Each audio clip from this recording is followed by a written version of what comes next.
Oke,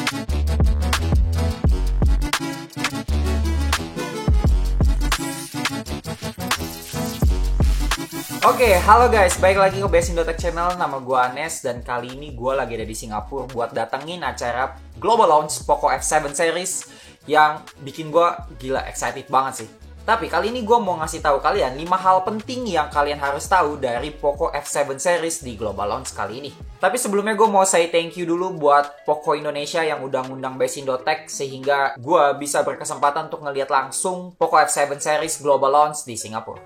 Buat yang pertama kali lihat gue di Best Indotech, kenalin nama gue Anes. Buat yang belum subscribe bisa di-subscribe dulu. Kalau udah, kita lanjut. Oke, hal pertama yang kalian mesti tahu tentang Poco F7 Series Global Launch ini adalah dia tuh hadirnya versi Pro dan Ultra. Jadi nggak ada varian regulernya. Mungkin nanti. Tapi untuk Poco F7 Series ini itu yang versi global. Jadi akan ada sedikit perbedaan dengan Poco F7 Series yang nanti bakal masuk Indonesia. Jadi secara spek adalah perbedaannya sedikit-sedikit yang mungkin bakal bisa kita confirm nanti ketika Poco F7 Series yang Indo udah rilis. Oke, kedua yang kalian mesti banget tahu, Poco F7 Series ini pakai desain yang beda banget dari F6 tahun lalu.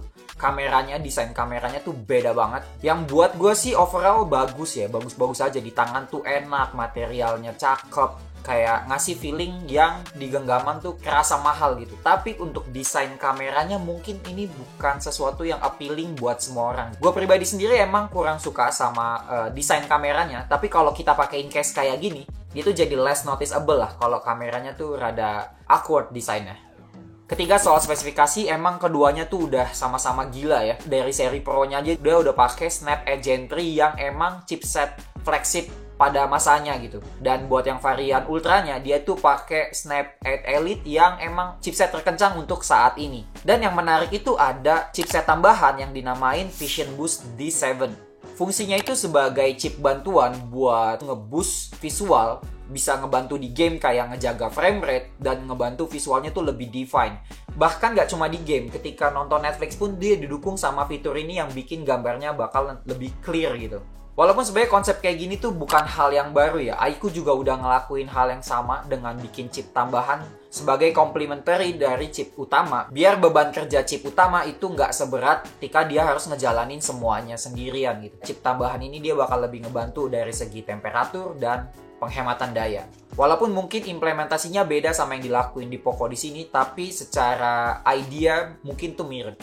Oke, keempat ini yang paling menarik sih buat gue karena dari presentasinya Poco, mereka tuh bilang bahwa F7 Series ini bukanlah gaming phone. Ini adalah flagship yang bisa dipakai nge-gaming. Jadi mereka nggak fokus di game performance doang.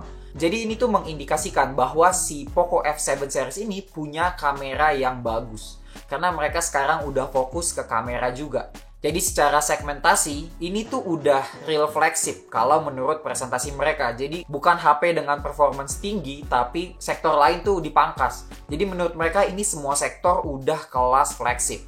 Nah, yang bikin gue penasaran sih sebenarnya kameranya ya, apa emang sebagus itu? Tapi sih kalau kita lihat dari presentasinya memang menjanjikan sih.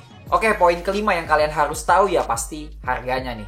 Oke, buat pricingnya untuk yang varian Pro itu mirip sama F6 Pro tahun lalu. Start di $499 untuk varian 12256GB dan $549 untuk varian yang 12512GB. Sedangkan untuk varian Ultra dia tuh start di $649 untuk varian 12256GB dan $699 atau $700 lah untuk varian 12512GB. Untuk harga ini sebenarnya gila sih. Poco tuh emang selalu bisa ngedeliver value yang tinggi banget kalau kita compare spek dan performance-nya ke kompetitor yang harganya jauh lebih mahal. Tapi balik lagi nih, mesti kita cobain sendiri dulu experience-nya. Karena spek di atas kertas tuh nggak langsung membuat produk itu bisa lebih baik dari produk lainnya. Jadi emang harus kita cobain dulu, kita experience dulu. Baru bisa kasih conclusion yang lebih valid. Walau personally, gue penasaran banget sama kameranya. Karena gue tahu Poco untuk urusan gaming tuh udah gampang lah. Tapi kalau kamera, ini gue penasaran banget. Oke, itu aja dari gue untuk 5 hal penting yang kalian harus tahu dari Poco F7 Series Global Launch di Singapura. Pantengin terus Best Indotech karena spoiler dikit kita bakal review yang unit ultranya. Atau kalau mau compare-compare juga bisa komen aja di bawah, layaknya kita compare sama unit ultra yang mana, kompetitor yang mana. Nama gue Anes, kita ketemu lagi di video yang lain. Ciao!